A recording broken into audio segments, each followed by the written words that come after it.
Ce n'est que dans la seconde moitié du siècle dernier que des explorateurs blancs pénétrèrent au cœur de l'Afrique, dans la région que nous appelons aujourd'hui Katanga.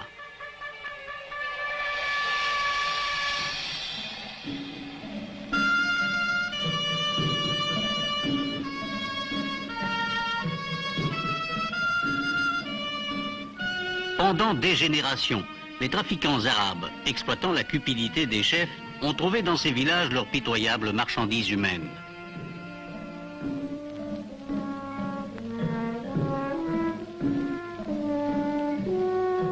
Constamment menacée, mal nourrie, décimée par les maladies, ignorante et superstitieuse, cette population semblait figée dans un immobilisme séculaire.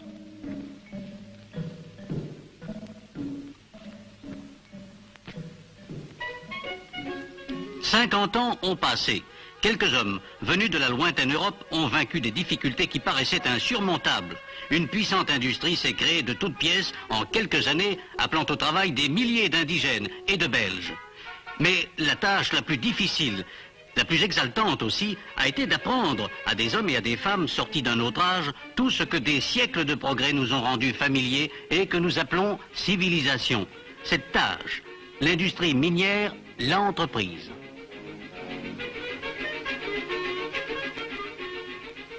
Les travailleurs du Katanga sont en partie recrutés au loin, notamment au Rwanda-Urundi, d'où ils sont emmenés par avion.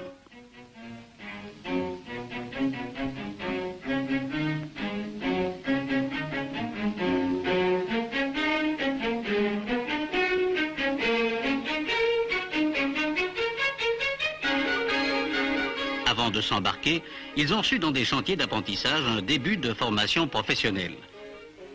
Curieux et un peu émus, les voici descendant avec leur famille sur l'aérodrome d'Elisabethville.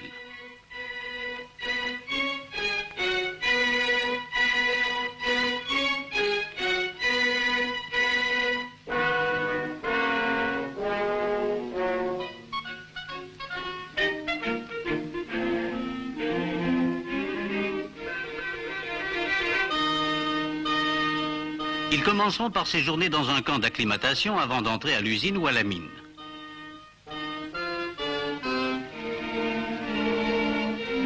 Des objets de première nécessité leur sont distribués.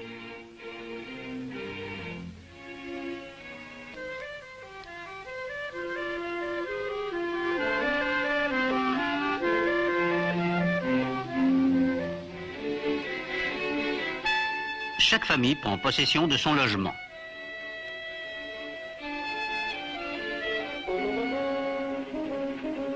Les 22 000 travailleurs de l'industrie minière du Haut-Katanga vivent dans des cités construites à leur intention. Avec femmes et enfants, ils forment une population de 90 000 personnes. La vie familiale a pu naître et se développer dans ces cités industrielles à partir du moment où leur population a compté une proportion normale de femmes. En 1925, cette proportion était de 18 femmes pour 100 hommes.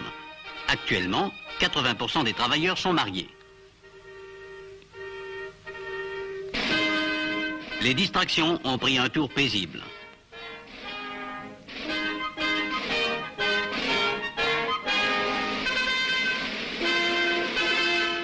Les dimanches d'Afrique ressemblent désormais aux dimanches d'Europe. Promenade. Réunion entre amis.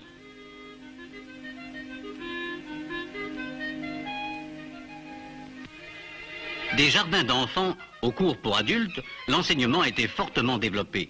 Il a aussi été adapté. On fait moins appel à la mémoire des élèves, on exerce davantage leur esprit. « 3 000 bambins fréquentent les jardins d'enfants. 15 000 garçons et filles suivent les cours de l'école primaire.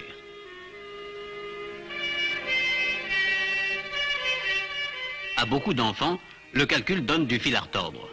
On lui a réservé une part prépondérante, mais sous une forme aussi concrète que possible.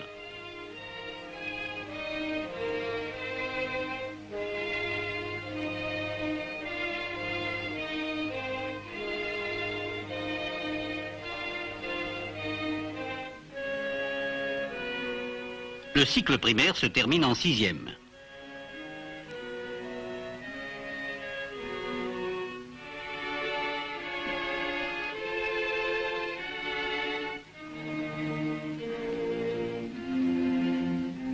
Après l'école primaire, les enfants ont accès à une école pré-professionnelle. Ils y apprennent l'ajustage, le moulage, la menuiserie, l'électricité. Voici le cours d'ajustage.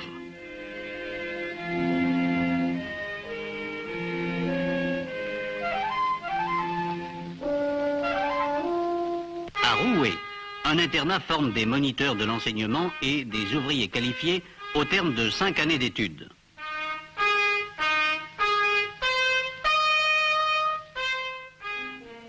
Les sports occupent dans l'horaire une place de choix.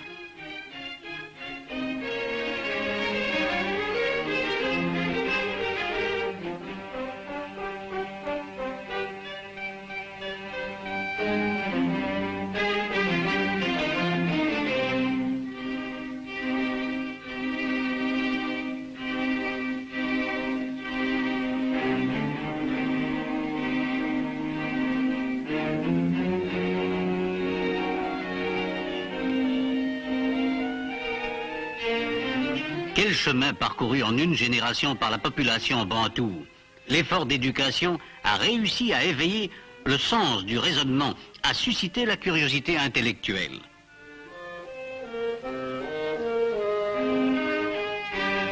Les leçons théoriques alternent avec les cours pratiques.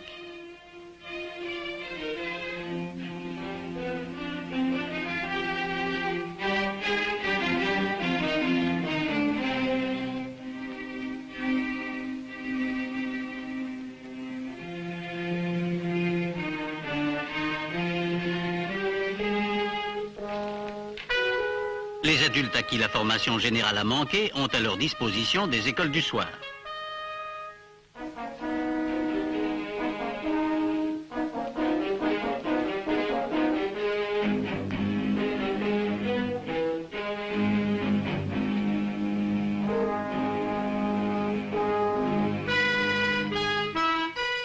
Il y a aussi des cours de jour pour ceux qui témoignent de dispositions spéciales, en particulier l'école d'ébène, où sont enseignés le code de la route et la conduite d'engins lourds.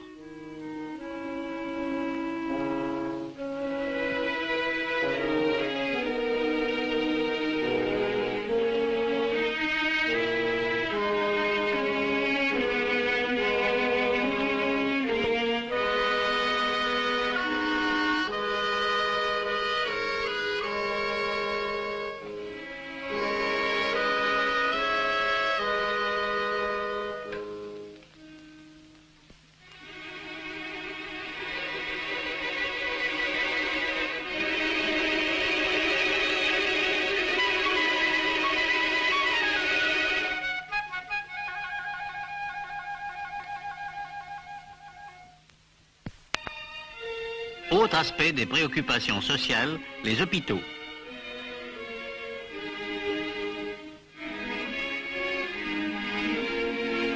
Ils se composent de pavillons, conception mieux adaptée à la mentalité des Congolais que les blocs à nombreux étages. Les locaux sont vastes et clairs. Ils sont pourvus de l'équipement le plus moderne.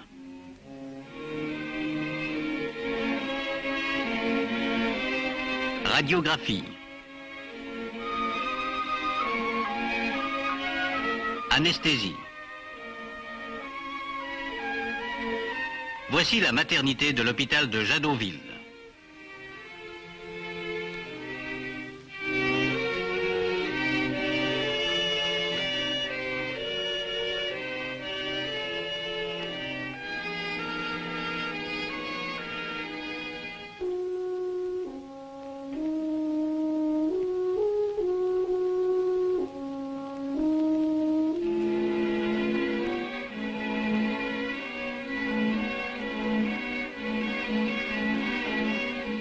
Quotidiennement a lieu la distribution d'aliments de sevrage.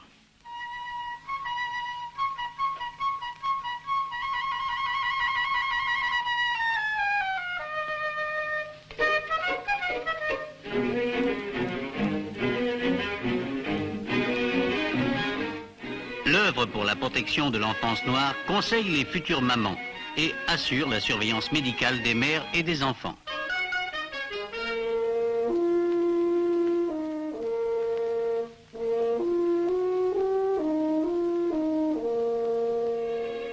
Examen médical, plutôt inquiétant.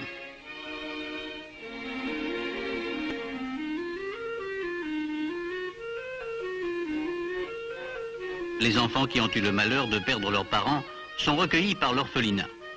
Ils y retrouvent l'insouciance de leur âge.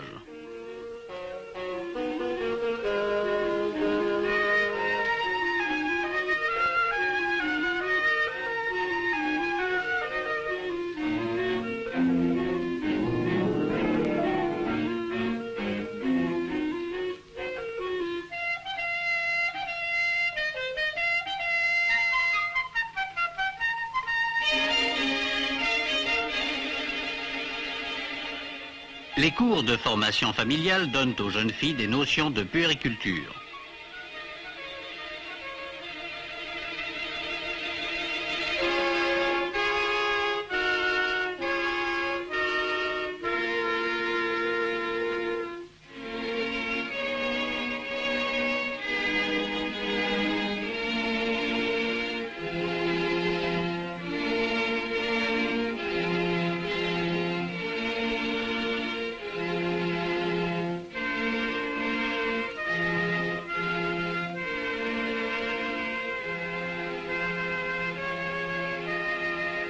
Leurs gestes ne sont-ils pas ceux des jeunes filles de chez nous, des jeunes filles du monde entier?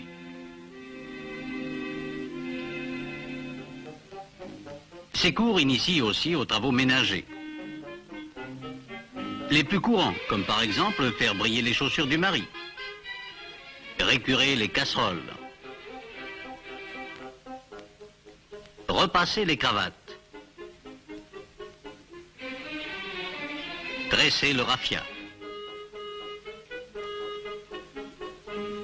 couper et assembler les tissus.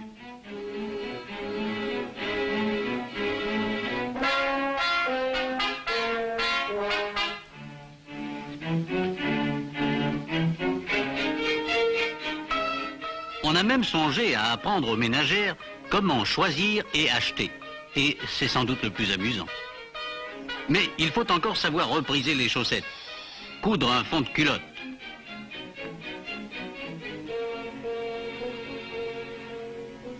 et, bien entendu, faire la cuisine.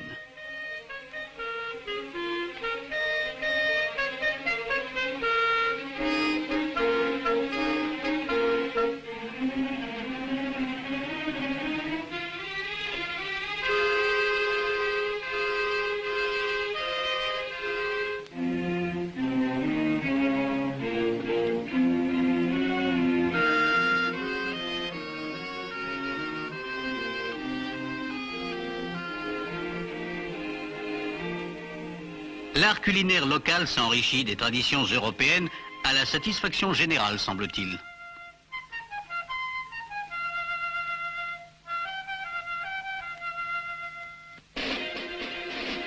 La fête la plus courue de l'année est sans conteste celle de la remise des distinctions honorifiques aux travailleurs dont on veut récompenser les loyaux services.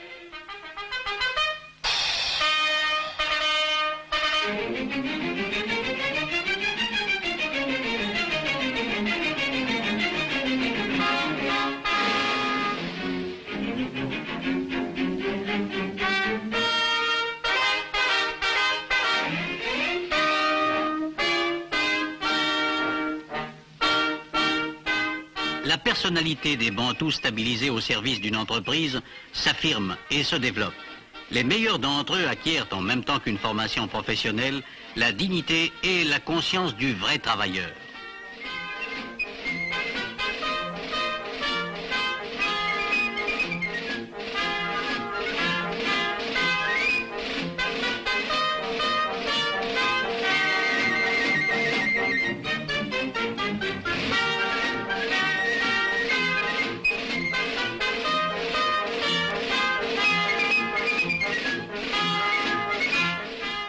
Ces garçons que nous voyons défiler, les filles qui leur emboîteront le pas dans un moment, sont tous enfants de travailleurs.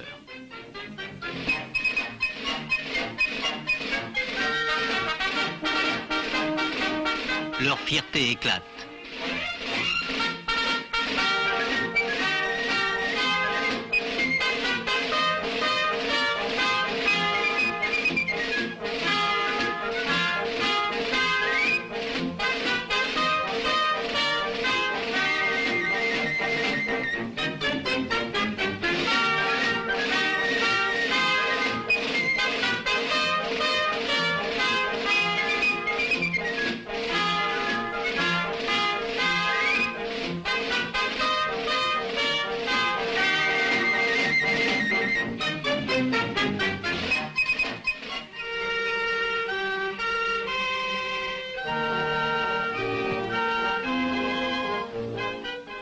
Contrastant avec l'austérité de l'horizon industriel, se présente à nous l'oasis du théâtre de verdure.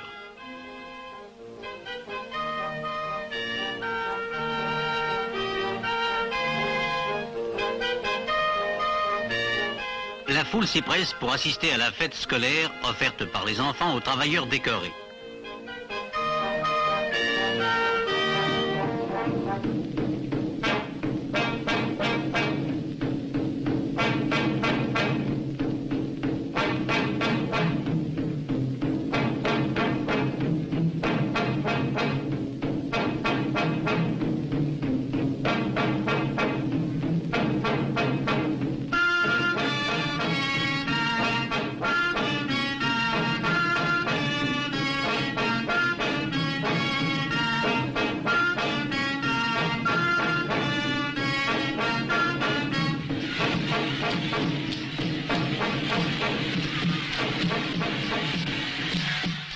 Les danses puisent leurs racines dans la tradition africaine.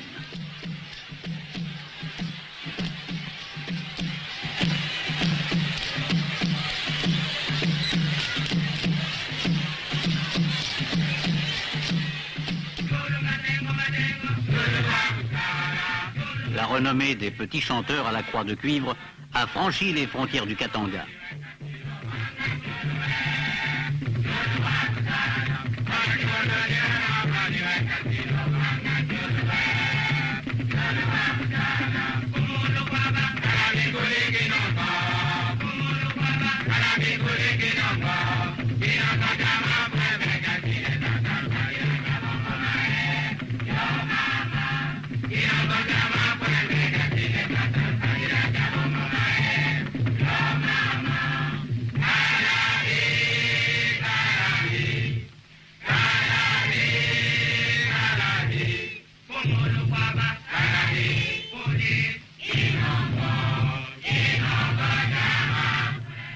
Les sources d'inspiration de l'âme noire s'enrichissent ainsi des moyens d'expression de la culture occidentale, qui elle-même, il y a 2000 ans, trouvait sur les rivages africains et asiatiques de la Méditerranée ses premiers aliments.